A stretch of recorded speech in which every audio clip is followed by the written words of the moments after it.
Guardate questi frame, sono fotografie raccolte dalle telecamere di videosorveglianza del supermercato Maxi Reginato di Borgo Padova a Castelfranco Veneto. Si vedono ragazzi di colore che prendono del cibo, lo infilano in tasca, lanciano una bottiglia in aria, aggrediscono anche una commessa che insospettita li avrebbe avvicinati.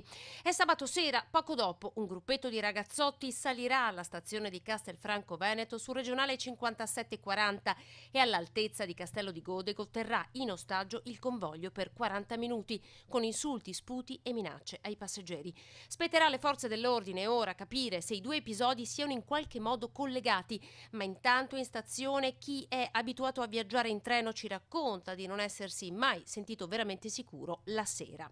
Trovi che il treno sia un mezzo di trasporto sicuro? Secondo me sì, durante il giorno non credo ci siano problemi, magari verso la sera, quando arrivano le 9, le 10 di sera, meglio non essere da soli. Li trova sicuri i treni? Beh, qualche volta ho paura. Sì, mi metto sempre vicino alla cabina, di solito quando che vengo. Più che altro giro di giorno, quindi di sera magari capita di più.